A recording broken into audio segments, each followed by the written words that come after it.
Hari ini, Mahkamah Konstitusi meminta keterangan 4 Menteri Kabinet Presiden Jokowi. Hakim Konstitusi Arief Hidayat menjelaskan alasan MK memanggil para pembantu Presiden karena ada dugaan Jokowi cawe-cawe di Pilpres. Arief pun menyebut para menteri dimintai keterangan di MK karena kurang elok kalau memanggil Presiden Joko Widodo. Alasannya, Jokowi kepala pemerintahan sekaligus kepala negara. Kami diskusikan bersama dengan para narasumber. Bergabung saat ini, Usman Hamid, Direktur Eksekutif Amnesty International Indonesia, sekaligus anggota Koalisi Masyarakat Sipil yang kemarin mendesak MK segera memanggil Presiden Joko Widodo. Dan juga bergabung saat ini anggota Tim Hukum dan Advokasi TKN Prabowo Gibran, Frits Edward Siregar. Selamat sore semuanya, apa kabar? Selamat sore, Mas. Terima kasih seluruhnya sudah hadir dalam diskusi kami kali ini. Mas Usman, mengutip pernyataan Pak Arief Hidayat dalam sidang hari ini, tidak elok dengan alasan kepala negara dan kepala pemerintahan. Kalau hanya sekadar kepala pemerintahan akan kita hadirkan. Alasan itu cukup kuat menurut Anda? Saya bisa mengerti, terutama kalau misalnya Pak Arief Hidayat mengatakan bahwa Presiden juga merupakan kepala negara. Nah, tetapi di dalam pandangan Pak Arief Hidayat juga tersirat maupun tersurat bahwa peran Presiden sebagai kepala pemerintah masih mungkin untuk dihadirkan di dalam Mahkamah Konstitusi.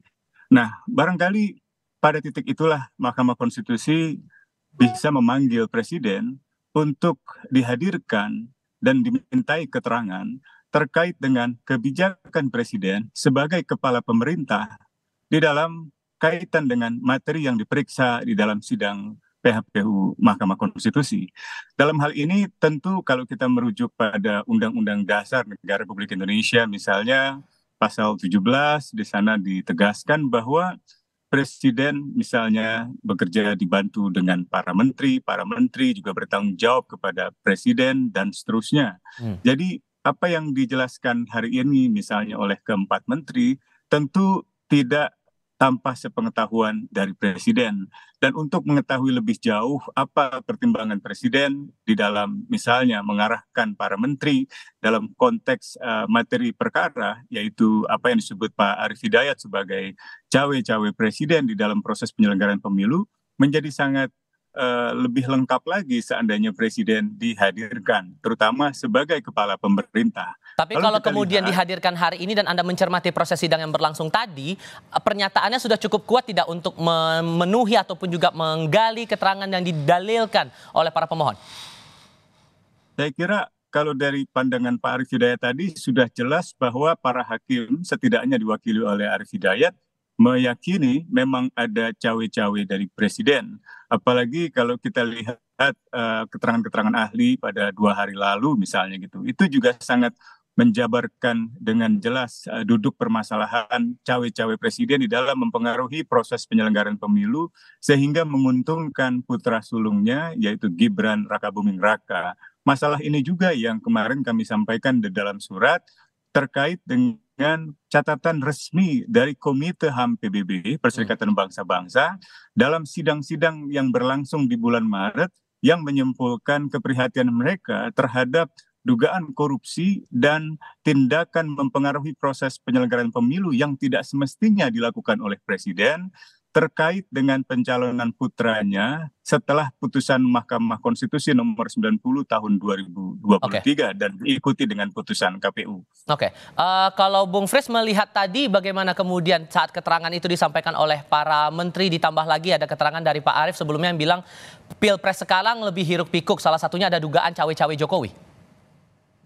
Pertama-tama kita harus melihat bahwa mengacu kepada peraturan Mahkamah Konstitusi bahwa alat bukti itu kan bukan hanya saksi, Mas. Ada keterangan pihak lain, ada dokumen, ada petunjuk, ada gambar atau video. Jadi seandainya pemohon 1 atau pemohon 3 merasa bahwa mereka dapat mendalilkan sesuatu, maka saksi itu merupakan salah satu dari instrumen lain yang dapat mereka sampaikan. Pertanyaannya adalah apakah mereka mampu melakukan itu atau mengajak pihak lain bahkan membebankan itu kepada Mahkamah Konstitusi. Dan yang kedua, apabila kita mengikuti dari apa yang tadi disampaikan oleh 4 menteri tadi, bagi saya hari yang sangat berbahagia bagaimana negara terlibat untuk melaksanakan pasal 34 Undang-Undang Dasar kita, bagaimana adanya peran untuk perlindungan sosial dan bantuan sosial. Seharusnya paslon 1 dan paslon 3 harus bisa tercerahkan dengan begitu detailnya. Saya ulangi lagi, begitu detailnya jawaban yang disampaikan oleh para menteri. Bahkan saya merasa seakan-akan para hakim Mahkamah Konstitusi bertindak untuk dan atas nama para pemohon, bertanya kepada para menteri hal-hal yang ingin ditanyakan oleh para pemohon. Tentu saja itu bagian daripada ingin yang dilakukan oleh hakim Mahkamah Konstitusi untuk menggali dari setiap persoalan yang ditanyakan. Dan menurut Anda itu semua terjawab proses penggalian informasi tadi? Saya mau mengutip apa yang tadi disampaikan oleh Bang Usman Hamid dengan mengacu kepada ahli yang diajukan 2 hari yang lalu. Kami juga mau mengatakan tadi malam kami mengajukan ahli kami yaitu Hasan Basri dan juga Bang Kodari mengacu kepada penelitian Kompas. Saya ulangi, mengacu kepada penelitian Kompas. Penelitian Kompas mengatakan tidak ada relasi antara bansos dan keterpilihan paslon 2. Jadi ini merupakan salah satu dasar, ada hasil penelitian Kompas, ada juga apa yang disampaikan oleh ahli secara statistik, dan apa yang disampaikan tadi oleh para menteri mengenai kapan bansos itu diberikan, siapa yang dapat, bagaimana proses anggarannya, undang-undang apa saja, bukan satu undang-undang loh, begitu banyak undang-undang, peraturan pemerintah seperti apa, itu dapat terjelaskan. Kalau kemudian pertanyaannya apakah diperlukan kehadiran orang-orang lain, pertanyaannya adalah apakah yang kita inginkan kehadiran atau informasi atau kualitas dari informasi yang akan diberikan. Dan tentu saja itu merupakan apabila memang Mahkamah Konstitusi ingin menggali, itu merupakan kewajiban yang harus dilakukan oleh Mahkamah Konstitusi. Baik. Oke, merespon pernyataan dari Bang Frits tadi, Mas Usman gimana tuh? Iya, yang pertama pertanyaan-pertanyaan majelis hakim itu sebenarnya bukan merepresentasikan pemohon 1 maupun pemohon 3, tetapi dalam konteks pencarian kebenaran material. Dan concern semacam ini telah menjadi concern dari begitu banyak pihak. Nah, sayangnya seringkali seolah-olah hanya dianggap mewakili suara 01 dan 03.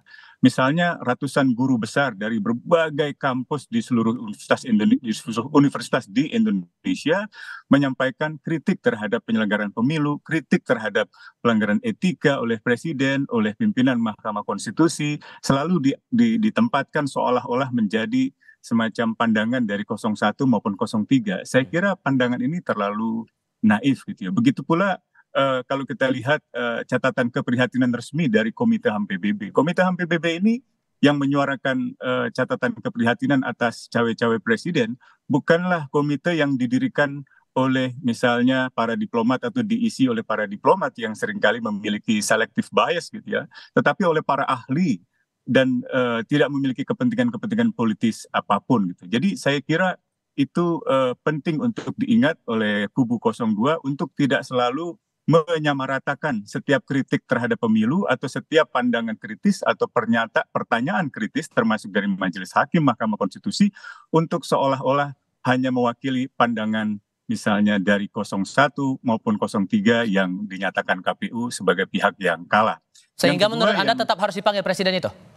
Saya kira tetap harus dipanggil. Soalnya bukan apakah informasi Bang itu Usman, sudah diperoleh, tetapi apakah kalau memang paslon 1, paslon 3 merasa memang ada bukti, di dalam silakan disampaikan, persidangan.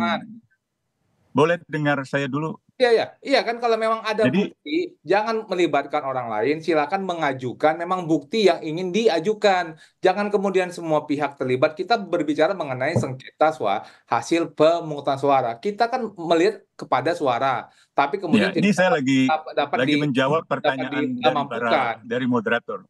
Moderator bisa diluruskan dulu. Oke. Silakan diteruskan Mas Usman. Mau memberikan kesempatan kepada Bung Frits atau kepada saya? Ke Mas Usman, silakan. Oke, jadi saya harus jelaskan lagi bahwa yang namanya bukti di persidangan itu ya bukan hanya informasi tetapi juga saksi, dan kualifikasi saksi di dalam kualifikasi alat bukti itu memiliki derajat hukum yang lebih tinggi daripada sekedar informasi atau petunjuk atau apapun yang tadi disebutkan oleh Bung Frits. Dengan kata lain, sekali lagi kehadiran presiden sebagai saksi saya kira itu sangat penting untuk memperjelas perkara ini, untuk menemukan kebenaran material, karena masyarakat juga ingin tahu. Dan ingat, jangan direduksi seolah-olah PHPU ini hanya sekedar hasil perhitungan suara, ini adalah satu proses yang panjang yang saya kira Oke. dari begitu banyak pihak, masuk para guru besar hingga Komite HAM Perserikatan Bangsa-Bangsa. Oke, Bung Frits, meresponnya gimana? Karena kan ada disinggung juga kritik dari Komite HAM PBB juga di situ. Demikian. Ya, pertama-tama kita harusnya bisa melihat pertanyaannya pertama, apakah negara lain mengerti bagaimana proses keadilan pemilu yang berada di Indonesia?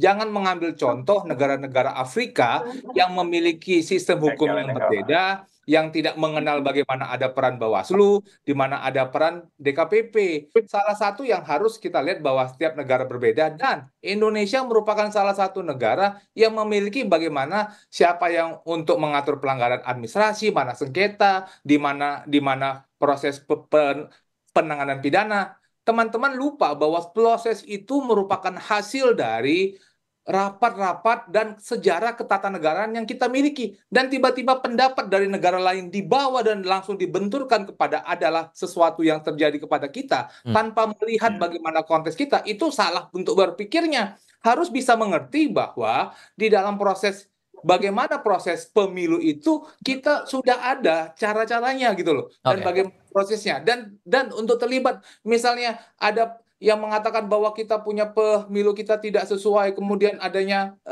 amicus curiae, itu kan bagian daripada kebebasan berpendapat yang tentu saja kita hargai. Dan kami tidak mengatakan kritik terhadap setiap orang itu seakan-akan mempersoalkan pasal 2. Itu harus dilihat ada tempatnya, ada jalurnya. Mari kita mempergunakan jalur yang ada. Jangan seakan-akan semua ini kacau betul. Seakan-akan kalau memang sejak awal kacau, apakah ada laporan? Apakah teman-teman itu kemudian bisa memenuhi syarat formil dan syarat material? Itu kan tata cara yang sudah diatur. Dan saya yakin, ya ada pun satu dari kita tidak mau melalui proses yang tidak due process of law. Dan itu yang harus kita lalui dalam proses, setiap proses apapun prosesnya. Oke, sudah kami tangkap di bagian situ. Nah, kalau kita fokus lagi pada proses sidang hari ini, dari hakim juga sudah menggali yang namanya soal pembagian bantuan sosial itu yang jadi bahan yang masuk dalam dalil pemohon. Dari Menteri Sosial dalam keterangannya juga sudah menyampaikan bahwa tidak pernah dari Kementerian Sosial memberikan dalam bentuk barang, tapi selalu dalam cash transfer. Apakah ini kemudian membuktikan bahwa ada keterlibatan atau cawe-cawe dari Presiden dalam proses Pilpres kali ini? Tapi jawabnya nanti ya. Kita akan lanjutkan diskusi di segmen berikutnya, usai jeda berikut ini. Mas Usman, hakim tadi sempat menanyakan ke Mensos soal pembagian bansos itu. Soal pembagian bansos yang dilakukan Presiden di depan istana. Dari Kementerian Sosial menyatakan bahwa tidak pernah ada pemberian dalam bentuk barang tapi cash transfer. Menurut Anda itu mengonfirmasi dalil yang diajukan oleh para pemohon bahwa ada cawe-cawe Presiden? Iya, itu saya kira bukan hanya mengkonfirmasi dalil yang diajukan oleh pemohon 1, pemohon 3, tetapi juga begitu banyak kritik yang disampaikan oleh kalangan masyarakat sipil, juga dari kalangan guru besar dari berbagai kampus, dan juga Komite HAM Perserikatan Bangsa-Bangsa. Nah, saya ingin luruskan apa yang disampaikan Bung Frits tadi. Saya kira itu salah secara fatal untuk mengatakan misalnya pandangan Komite HAM seolah-olah sebagai pandangan negara lain. Jadi itu kalau Anda pelajari dengan baik-baik sistem di dalam Perserikatan Bangsa-Bangsa, ada dua dalam konteks pemeriksaan reputasi negara-negara di bidang hak asasi manusia. Yang pertama adalah apa yang disebut sebagai International Treaty Bodies, badan-badan yang didirikan oleh perjanjian. Yang kedua adalah International Special Procedures. Ini adalah prosedur-prosedur khusus, misalnya pelapor khusus untuk hak pilih atau hak politik atau hak sipil dan lain sebagainya. Nah, kalau kita kembali lagi ke sidang hari ini, saya harus potong di situ. Kita fokus dulu ke sidang hari ini. Gimana tuh Bang Usman? Tapi saya ingin katakan bahwa kritik yang disampaikan oleh Komite HAM itu dikonfirmasi oleh pernyataan Menteri Sosial yang mengatakan bahwa apa yang dilakukan oleh Presiden di luar dari apa yang telah digariskan di dalam mandat Kementerian Sosial. Dengan kata lain, dugaan bahwa Presiden melakukan cawe-cawe, melakukan tindakan di luar kewenangannya, di luar portofolio Kementerian Sosial itu menjadi benar adanya. Dan karena itulah maka menjadi sangat mendesak, menjadi sangat penting, menjadi sangat segera untuk menghadirkan dan meminta keterangan Presiden Joko Widodo. Saya kira kalau Presiden tidak melakukan kesalahan, tidak perlu takut untuk hadir di dalam persidangan Mahkamah Konstitusi. Kalau dari TKN sendiri sebagai pihak terkait mencermati pernyataan dari Menteri Sosial ini bagaimana kemudian? Saya rasa saya juga memberikan kritik kepada Bang Usman nih, karena Bang Usman tidak memperhatikan apa yang selama ini selalu diklaim oleh paslon 1 dan paslon 3, bahwa ada 496 triliun anggaran negara yang dipakai untuk menggerakkan proses untuk mengarahkan proses pemilihan. Kalau kita mengacu tadi persidangan hari ini, kan ketahuan Bang, yang mana anggaran untuk subsidi, yang mana anggaran untuk BPJS, yang mana biaya buat untuk sekolah pintar, dan akhirnya ada 78 triliun yang dikelola oleh Menteri Sosial yang disebut dengan bansos, dan itu pun juga cashless. Dan kok tadi kan juga ada bertanya, ada anggaran yang dimiliki oleh namanya Badan Pangan. Kan kemudian ada pertanyaan bahwa Presiden juga memiliki hak keuangan, dan apa yang dibagikan oleh Pak Presiden itu merupakan bagian daripada hak keuangan yang dimiliki oleh yang dimiliki oleh Presiden, oleh anggaran yang dimiliki khusus oleh Presiden. Jadi klaim yang diajukan oleh paslon 1 dan paslon 3 adanya pengerahan bansos dalam kategori bansos, anggaran bansos, itu terbuktikan pada hari ini bahwa hal tersebut tidak terjadi. Jadi, kalau kita memakai cara pandang dari paslon 1 dan paslon 3 terhadap bagaimana cara proses pengelolaan bansos, itu terjawab pada hari ini. Dan apabila kemudian itu dianggap sebagai sebuah cawe-cawe, ini juga menjadi pertanyaan, apa dalam kategori apa kemudian ada muncul cawe-cawe? Karena kalau kita mengacu Bang kepada tadi pernyataan oleh Ibu Menteri, kan jelas kemana anggaran dan bagaimana cara pengelolaan bansos yang dia miliki. Oke. Karena kalau kita mengacu kepada pilkada juga misalnya, pilkada kan juga punya anggaran untuk bantuan sosial. Setiap pejabat kan juga punya anggaran bagaimana cara pengelolaan Oke. anggarannya. Dan kenapa itu kemudian selalu dihubungkan dengan proses pemilu yang sedang kita lalui sekarang. Oke, singkat untuk masing-masing, kalau melihat dari pertanyaan dari Hakim juga ini menyusul terkait dengan alur dari perjalanan ke dinas dari Presiden Joko Widodo ke beberapa daerah dan paling fokus ke beberapa wilayah di Jawa Tengah begitu. Yang itu juga ditanyakan oleh Hakim Saldi Isra, Mas Usman. Anda melihat ini juga ada kaitannya atau gimana? Ya, saya kira pertanyaan-pertanyaan hakim kemarin atau hari ini yang mencecar, misalnya kenapa bantuan sosial kebanyakan diberikan di Jawa Tengah, saya kira itu tidak cukup dijawab oleh para menteri, apalagi hanya 4 menteri. Masih ada 8 menteri atau bahkan 13 menteri secara total yang mengetahui atau yang bisa dimintai keterangan terkait dengan penyaluran bantuan sosial yang lebih diprioritaskan di dalam wilayah Jawa Tengah. Hampir seluruh pengamat politik, para sarjana politik mengetahui bahwa Jawa Tengah adalah wilayah basis ideologis dari PDIP. Dan itu dimaksudkan penyaluran bantuan sosial itu untuk mempengaruhi suara basis ideologis PDIP yang semestinya beralih ke pasangan nomor 3 menjadi pasangan nomor 2. Jadi saya kira itu logika-logika umum, dan saya kira kritik-kritik yang disampaikan oleh masyarakat sipil, oleh para guru besar, oleh Komite HAM sebaiknya tidak terus-menerus seolah-olah menjadi kritik dari 01 dan 03.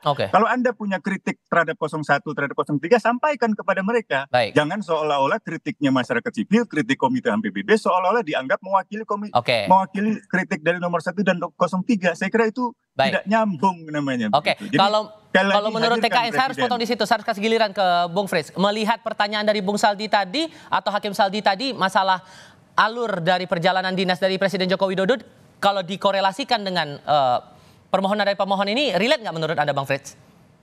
Ini kan ingin dihubung-hubungkan saja oleh para pemohon 1, pemohon 2 atau paslon 1 dan paslon 3. Presiden kita kan adalah presiden yang suka jalan, yang suka belusukan. Kenapa semua itu selalu dihubungkan dengan proses daripada pemilu? Dan kalau memang dalam prosesnya beliau tuh melakukan sebuah perjalanan, kemudian bukankah itu kemudian seakan-akan menjadi bagian tugas pada presiden untuk memastikan program, untuk memastikan pembangunan, dan itu yang selalu berusaha dihubungkan oleh paslon 1 dan paslon 3. Sedangkan kita melihat bahwa itu merupakan tugas presiden untuk memastikan program yang dia sudah canangkan itu terbukti. Jadi kami bisa melihat bahwa ini adalah bagian daripada proses persidangan yang harus dibuktikan oleh paslon 3 dan paslon 1 misalnya. Dan kalau memang kemudian hakim Mahkamah Konstitusi ingin menggali, ingin bertanya dalam proses, itu merupakan bagian daripada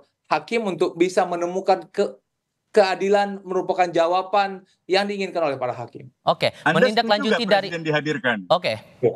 Ya, Saya silakan. tidak setuju presiden dihadirkan karena presiden itu memiliki menteri-menteri yang dapat menjawab pertanyaan-pertanyaan daripada Ya, Anda baca lagi lah pasal 17 Undang-Undang Dasar Negara Republik Abang juga Indonesia harus dan bisa juga belajar Undang-Undang mengenai Kementerian bagaimana Negara, proses keadilan Undang-Undang kita. Kementerian lain. Proses kita kan Jadi sudah kalau ada membela kewenangan-kewenangan yang 02 ya dimiliki. pakai logika rasional sedikit lah. Kenapa terlalu berlebihan di dalam membela 02? Kalau Anda mau jelaskan Jokowi wajar datang ke Jawa Tengah, kenapa nggak ke Kalimantan Tengah? Kenapa nggak ke Sumatera? Kenapa nggak ke Sulawesi? Kenapa nggak ke Papua?